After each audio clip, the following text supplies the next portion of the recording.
يدفن في جنبتها.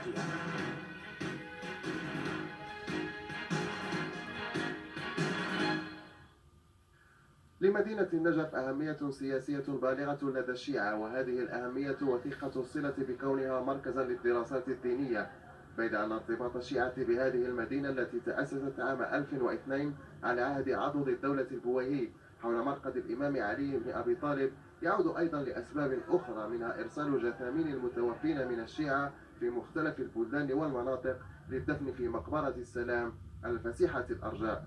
النجف منطقة مقدسة تضم رفات الأئمة الإمام علي، واللي استشهدوا في معارك الإسلام، وبالإضافة إلى هذا أنه مجمع حقيقة يضم رفات يعني الموتى حتى لا تتبعثر في مناطق متعددة، فأصبحت يعني منطقة النجف مقبرة كبيرة.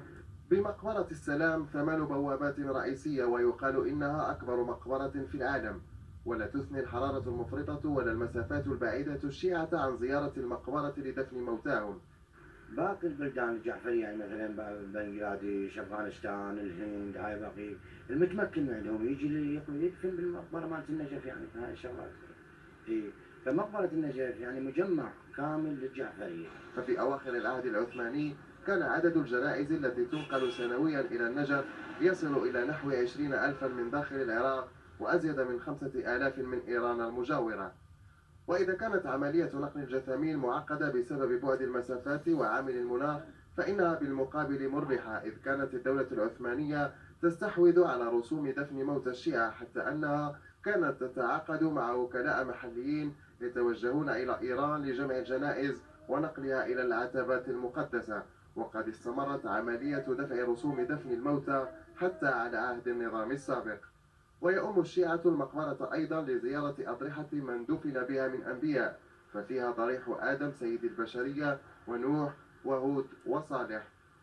ودور كل جمعة تكتظ المقبرة بالزائرين الذين يفدون إليها لزيارة أضرحة المراجع الدينية ورجالات الدين من الشيعة، وآخرون كثر يدفنون موتاهم عملا بمعتقداتهم. هذه المقبرة عريقة، وهذه المقبرة قديمة من قبل 1400 عام، حيث موجود فيها أو في هذه الأرض المقدسة أمير المؤمنين علي بن أبي طالب، وصي رسول الله، حبيب الله. علي بن أبي طالب أمير المؤمنين وأولاده المعصومين هم أولياءنا وأولياء الله سبحانه وتعالى، فنضع أولادنا وأعزاؤنا وآباؤنا في هذه المقبرة اعتقادا منا ويقينا إن الله سبحانه وتعالى سيغفر أو يريح عن أيام البرزخ لأمواتنا في هذه الفترة إلى الله سبحانه وتعالى، وأن أمير المؤمنين عليه الصلاة والسلام واعتقادنا يقينا أنه سيشفع لنا في هذه الأيام وفي يوم الحساب.